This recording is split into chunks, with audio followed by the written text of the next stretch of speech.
ప్రజలారా మరొకసారి ఈ BBI YouTube channel Telugu YouTube ఛానల్కి మీకు స్వాగతం సుస్వాగతం.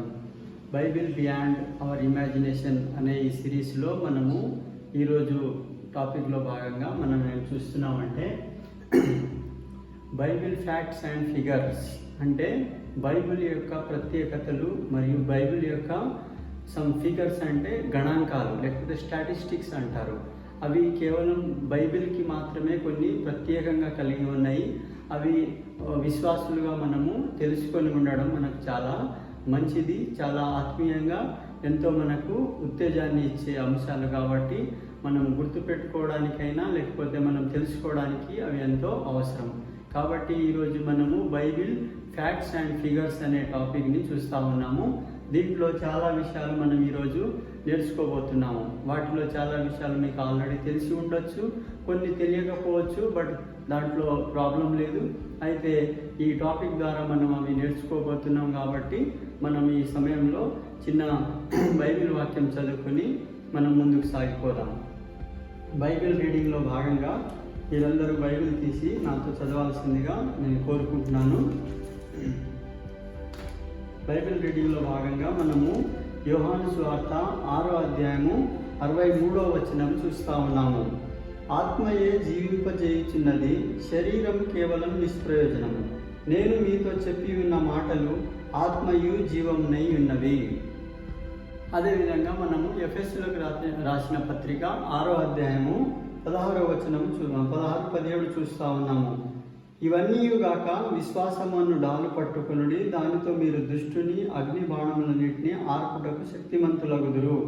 మరియు రక్షణయను శిరస్త్రాణమును దేవుని వాక్యమును ఆత్మ ఖడ్గమును ధరించుకొనుడి. దేవుని వాక్యం అనేది మనకు ఆత్మ ఖడ్గము అని బైబిల్ చెబుతా ఉంది. అదేవిధంగా పేతురు రాసిన మొదటి పత్రిక మనము 1వ అధ్యాయము 24వ వచనం చూస్తూ ఉన్నాము. శరీరులు గడ్డిని పోలిన వారు, వారి అందమంతయు గడ్డి పువ్వు వలె ఉన్నది. గడ్డి ఎండును, దాని పువ్వు రాలును, అయితే ప్రభు వాక్యము ఎల్లప్పుడూ నిలుచును. మీకు ప్రకటింపబడిన సువార్త ఈ వాక్యమే. అంటే ప్రభు వాక్యము చూడండి, మనుషుల యొక్క అందము, మనుషుల యొక్క సామర్థ్యము అవి శాశ్వతమైనవి కాదు, కానీ దేవుని వాక్యం మాత్రమే శాశ్వతమైనది అనే విషయాన్ని మనం చూస్తూ ఉన్నాము.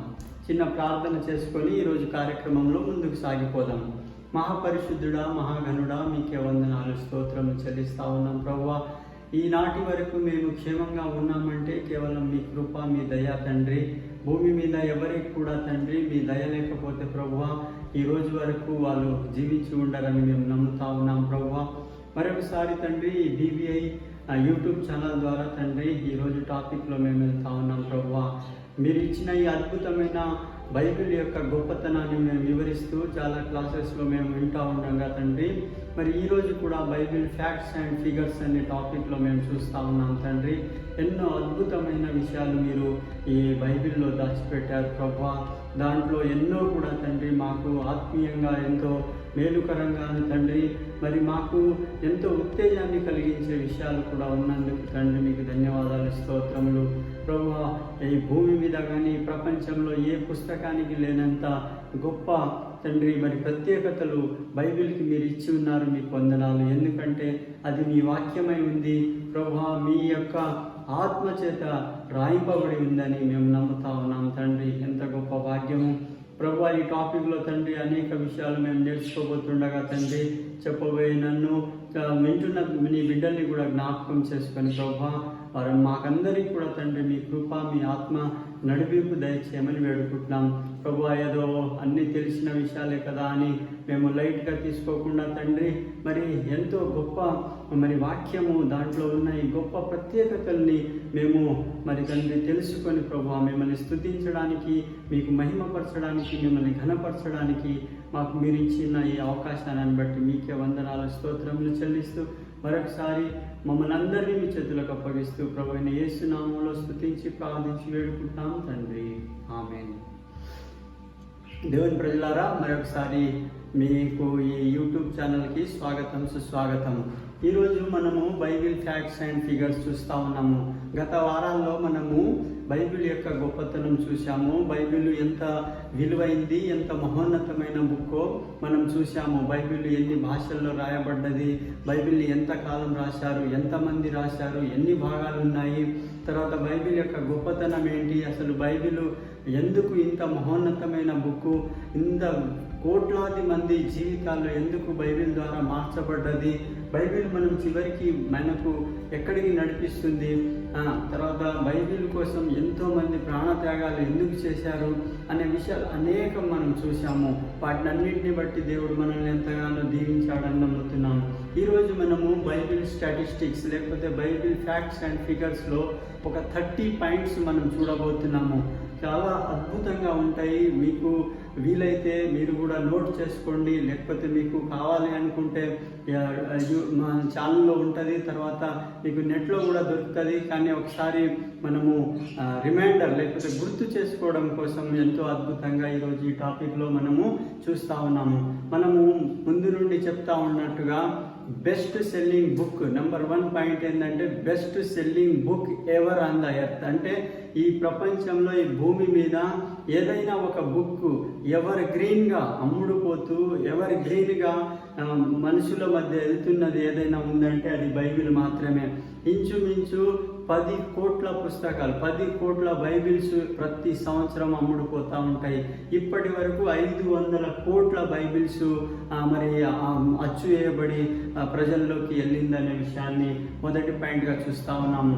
రెండో పాయింట్గా మనం చూస్తూ ఉన్నాము, ఇప్పటి వరకు ఏ బుక్ కూడా ట్రాన్స్లేట్ కానన్ని లాంగ్వేజ్లో మొత్తం ఫుల్ బైబిల్ వచ్చేసి దాదాపు 532 లాంగ్వేజెస్లో మరి ఫుల్ బైబిల్ ట్రాన్స్లేషన్ అయింది దేవుని ప్రజలారా. అదేవిధంగా పార్ట్స్ ఆఫ్ ద బైబిల్ చూస్తూ ఉన్నాం. పార్ట్స్ ఆఫ్ ద బైబిల్ అంటే ఒక మత్తయి స్వార్త కావచ్చు, ఒక యోహాను స్వార్త కావచ్చు, లేకపోతే ఒక కొత్త నిబంధన కావచ్చు, లేకపోతే ఒక జెనసిస్ ఆదికాండమే కావచ్చు. అట్లా ఒక్కొక్క పార్ట్ అవసరాన్ని బట్టో అక్కడ ఉన్న ప్రజల అవైలబిలిటీని బట్టి ఏదో ఒక రకంగా పార్ట్స్ ఆఫ్ ద బైబిల్ ఎన్ని లాంగ్వేజెస్లో మార్చబడింది, ట్రాన్స్లేట్ చేయబడింది అంటే దాదాపు 2883 లాంగ్వేజెస్లో భాషల్లో మరి తర్జుమా చేయబడిన బైబిల్ బుక్ ఒక్కటే అని చెప్పాలి దేవుని ప్రజలారా. ఇంత గొప్ప ట్రాన్స్లేషన్ ఇన్ని లాంగ్వేజెస్లో అవైలబుల్గా ఉన్న బుక్ మరి ఏది లేదు ఈ భూమి మీద అనే విషయాన్ని మనం చూస్తూ ఉన్నాం. బైబిల్ గొప్పతనంలో దేవుని ప్రజలారా ఇంతకంటే గొప్ప విషయం ఏముంటుంది మీరే చెప్పండి. అదేవిధంగా మూడో పాయింట్లో మనం చూస్తూ ఉన్నాము, ఎంత పెద్దది అంటే ఈ బుక్ దాదాపు కేజేవి అంటే కింగ్ జేమ్స్ వర్షన్ అనే ఒక ఇంగ్లీష్ బైబిల్ కనుక మనం తీసుకుంటే 7,88,000 పైచిలకు వర్డ్స్ ఉన్నాయి, పదాలు 7 లక్షల పైన పదాలు ఉన్నాయి. అదేవిధంగా 31,102 వర్సెస్ అంటే వచనాలు ఉన్నాయి. మొత్తం బైబిల్లో 31,102 వర్సెస్ ఉన్నాయి. అదేవిధంగా 1189 చాప్టర్స్, తర్వాత మనకు తెలిసినట్టుగానే 66 బుక్స్ ఉన్నాయి. దేవుని ప్రజలారా ఎంత గొప్ప విషయము, ఎంత పెద్దది, సామాన్యమైనది కాదండి. ఏదో ఒక 4 సూత్రాలు, నీతి సూత్రాలు చెప్పేసి ఈ మార్గాన్ని మీరు అనుసరించండి, ఒక 20 పాయింట్లు, ఒక 30 పాయింట్లు అని చెప్పేసి ఏదో నడిపించడం కాదండి. బైబిల్ అంటే ఒక మహా విజ్ఞానం. బైబిల్ అంటే దాంట్లో చరిత్ర ఉంది, దాంట్లో సైకాలజీ ఉంది, దాంట్లో ఆర్కియాలజీ ఉంది, దాంట్లో హిస్టరీ ఉంది, దాంట్లోనే సైన్స్ ఉంది, దాంట్లోనే మానవ చరిత్ర మొత్తం ఉంది. మానవులు ఇప్పటి వరకు కనుగొన్న ప్రతి శాస్త్రానికి మూలము దాంట్లో బైబిల్లో దాగి ఉంది. ఏ కోణంలో మీరు ఆలోచించినా, అది రాజనీతి కావచ్చు, ఏ రకమైన టెక్నాలజీ కావచ్చు, అది ఏదైనా కావచ్చు, బైబిల్లో ఆధారం లేనిది ఏది లేదు దేవుని బట్టిలాగా. అదేవిధంగా మనము 4వ పాయింట్గా చూస్తూ ఉన్నాము, షార్టెస్ట్ వర్డ్ ఏదైనా ఉంది అని బైబిల్లో చూస్తే మనము జాన్ 11:35 చూస్తున్నాము. యోహాను సువార్త 11:35 జీసస్ వెప్ట్ అంటే యేసు ఏడ్చెను అని ఒక చిన్న వర్స్ ఉంది, అది బైబిల్లో ఉన్న అతి చిన్న వర్స్. తర్వాత మనం లాంగెస్ట్ వర్స్గా చూస్తూ ఉన్నాము ఎస్తేరు గ్రంథంలో 8వ చాప్టరు 8వ అధ్యాయం 9వ వర్స్ని మనము లాంగెస్ట్ వర్స్గా చూస్తున్నాం. అదేవిధంగా 6వ పాయింట్ మనం చూస్తూ ఉంటే లాంగెస్ట్ చాప్టర్ చూస్తూ ఉన్నాము. కీర్తనల గ్రంథంలో 119వ కీర్తన 176 వచనాలు కలిగి లాంగెస్ట్ చాప్టర్గా ఉంది. తర్వాత షార్టెస్ట్ చాప్టర్గా మనం చూస్తూ ఉన్నాము. అదే కీర్తనల గ్రంథంలో 117వ అధ్యాయము షార్టెస్ట్ చాప్టర్గా ఉంది. మనం చూస్తూ ఉంటే దాంట్లో 2 వచనాలు కలిగి ఉంది. తర్వాత అదేవిధంగా లాంగెస్ట్ బుక్ కూడా చూస్తూ ఉన్నాము. కీర్తనల గ్రంథము లాంగెస్ట్ బుక్గా ఉంది, 150 చాప్టర్స్ కలిగి ఉంది. అదేవిధంగా షార్టెస్ట్ బుక్గా మనం చూస్తూ ఉంటే యోహాను గారు రాసిన 3వ పత్రిక షార్టెస్ట్ బుక్గా ఉంది. తర్వాత అదేవిధంగా మిడిల్ బుక్ ఏది అని బైబిల్లో మనం చూస్తే బైబిల్ మొత్తం 66 పుస్తకాలు ఉన్నాయి కాబట్టి మిడిల్లో 2 పుస్తకాలు వస్తాయి. 66 అనేది సరి సంఖ్య కాబట్టి మిడిల్ అన్నప్పుడు 2 వస్తాయి. అవి ఏమంటే మీకా అండ్ నహుం అనే 2 పుస్తకాలు మిడిల్లో వస్తాయి. తర్వాత మిడిల్ వర్స్ ఏది, మిడిల్ చాప్టర్ ఏదని మనం చూస్తే అది కూడా కీర్తనలో 117వ చాప్టర్ వచ్చేసి మనకు మిడిల్ చాప్టర్ వస్తుంది. తర్వాత వర్స్ కూడా అవే వస్తున్నాయి, 2 ఉన్నాయి కాబట్టి. తర్వాత 12వ పాయింట్గా మనం చూస్తూ ఉన్నాము నంబర్ ఆఫ్ టైమ్స్ గాడ్, దేవుడు అనే పదము ఎన్నిసార్లు బైబిల్లో కనబడుతుంది మనకు అని చూస్తూ ఉన్నప్పుడు దాదాపు 4000 పైచిలకు 4094 ప్లేసెస్లో మనకు గాడ్, దేవుడు అనే పదము కనబడతా ఉంది. అదేవిధంగా ఎన్నిసార్లు number of places times lord, LORD, lord అనే క్యాపిటల్ L తోటి ఉండే లార్డ్ అనే పదం, ప్రభువు అనే పదము దాదాపు 6000కు పైచిలుకుగా వస్తూ ఉంది. విధంగా మనం చూస్తూ ఉంటే స్మాలెస్ట్ బుక్ కూడా అదే అయి ఉంది, లార్జెస్ట్ బుక్ కూడా బైబిలే అయి ఉంది. ప్రపంచంలో అత్యంత ప్రింట్ చేయబడిన లార్జెస్ట్ బుక్ ఏదైనా ఉందంటే అది బైబిలే. అదేవిధంగా మనం 15వ పాయింట్గా చూస్తున్నాము బైబిల్లో దాదాపు 185 సాంగ్స్ అంటే పాటలు బైబిల్లోనే రాయబడి ఉన్నాయి. అంటే బైబిల్ అనుసరించి బయట సాంగ్స్ రాయడం కాదు, కానీ బైబిల్లోనే 185 సాంగ్స్ లిటరల్గా రాసి ఉన్నాయి.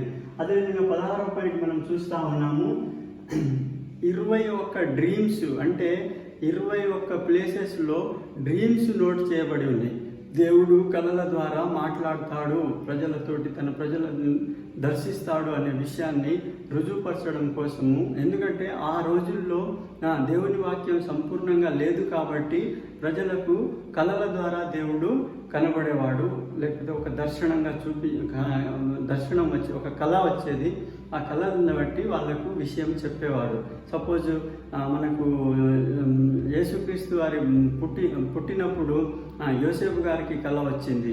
అట్లా ఫర్ ఎగ్జాంపుల్కి చెప్పుకోవాలంటే అలా కళ వస్తుంది. కళలో దేవదూత కానీ లేకపోతే దేవుడే డైరెక్ట్గా మాట్లాడుతున్నట్టు కానీ, సమూయేలు ప్రవక్తతోటి మాట్లాడినప్పుడు, ఏలీ అనే ప్రవక్తతో మాట్లాడుతూ ఉన్నప్పుడు సమూయేలు అని పిలుస్తూ ఉంటే అయ్యా నువ్వు పిలిచావా నన్ను అని ఏలీ అనే ప్రవక్తను అడిగినప్పుడు నేను నిన్ను పిలవలేదయ్యా అని అన్నప్పుడు ఓకే ఈసారి పిలిస్తే నువ్వు చెప్పు ప్రభువా అని పలుకు అని చెప్తా ఉంటాడు ఏలీ ప్రవక్త. ఆ విధంగా మనం చూస్తూ ఉంటే 21 డ్రీమ్స్ మనకు బైబిల్లో రిటర్న్ ఉన్నాయి. అదేవిధంగా 17వ పాయింట్గా మనం చూస్తూ ఉంటే దాదాపు 6000 ప్రాఫెసీస్ అంటే ప్రవచనాలు అంటే ఆ ప్లేస్లో అప్పటికి ఇంకా నెరవేరబడనివి ముందు నెరవేర్చబడేవి, అంటే ఇలా జరుగుతుంది అని దేవుడు ముందుగానే చెప్పేదాన్ని ప్రాఫెసీ అంటారు. సో ఆ ప్రాఫెసీస్ దాదాపు 6000 ప్రాఫెసీస్ ఉన్నాయి.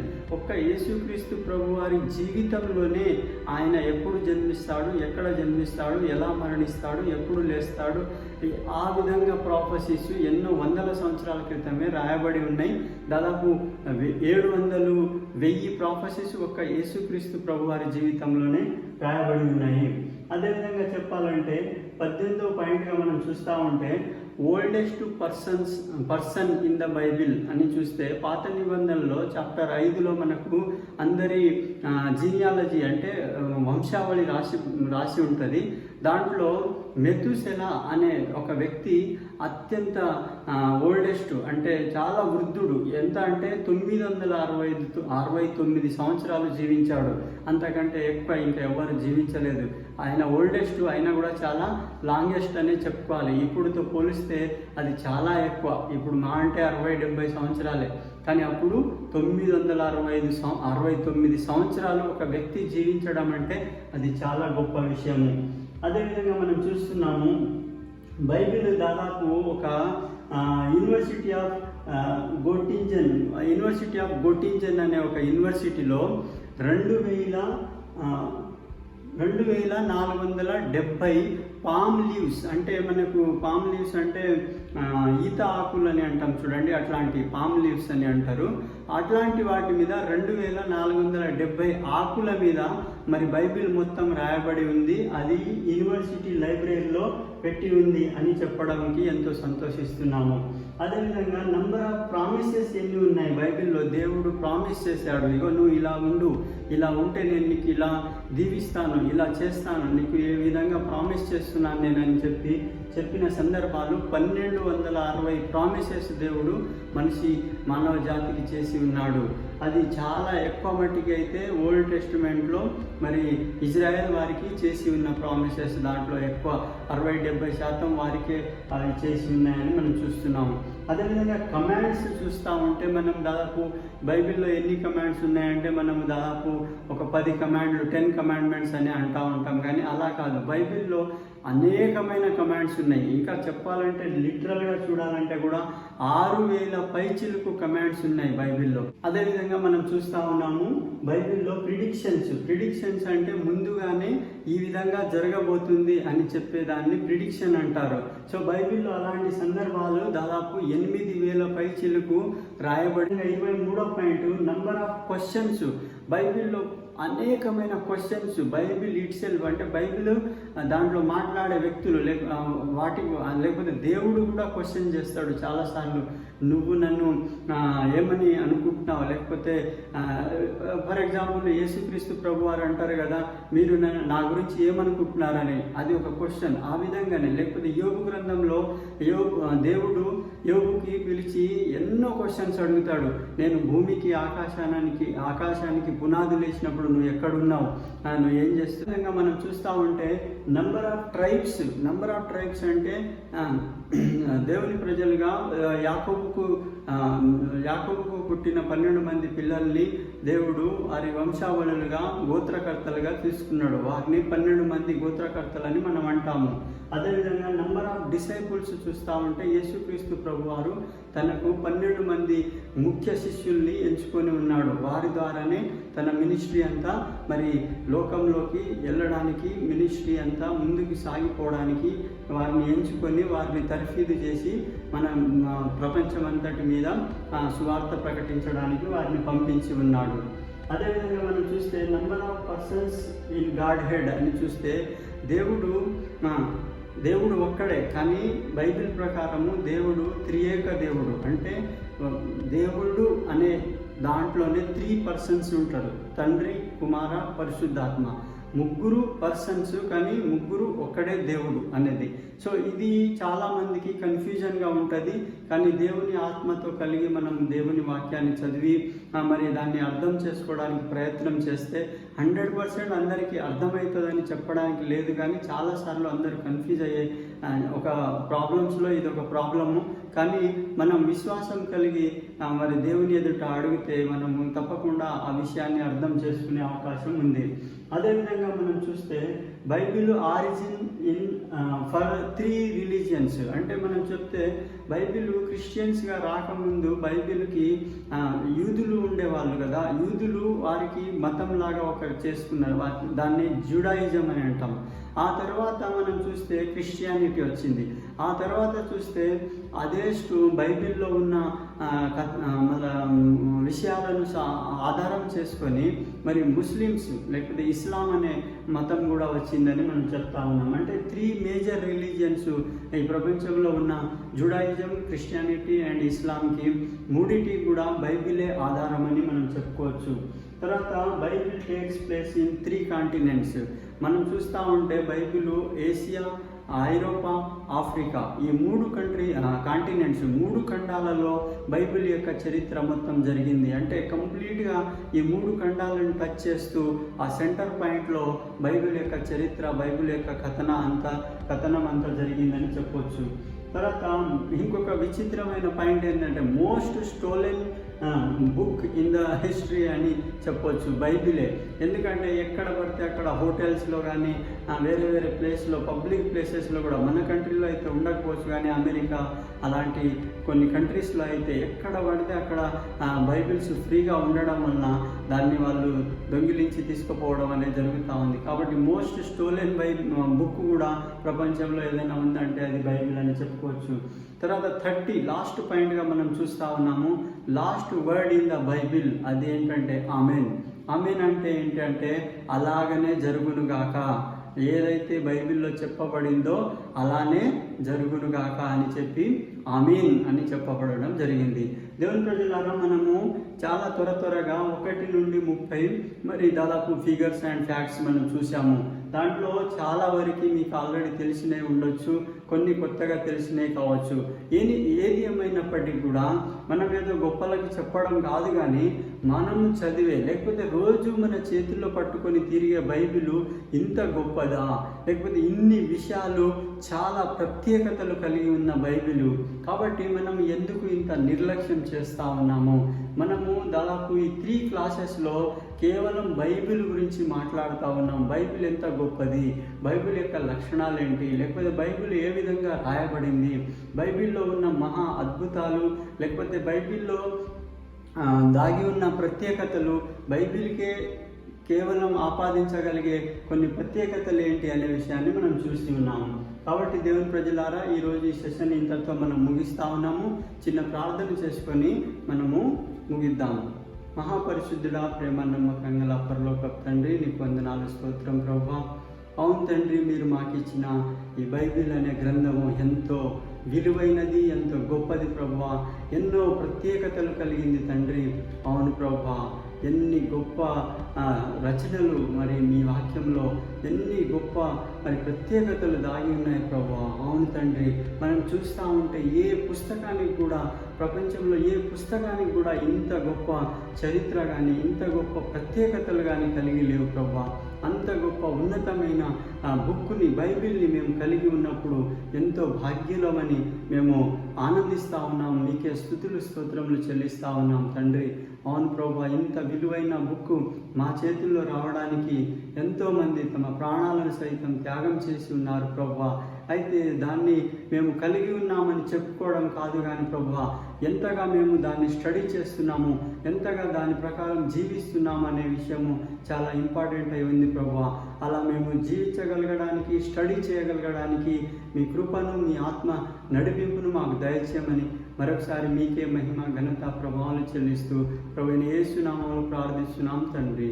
ఆమేన్. Thank you once again my dear brothers and sister.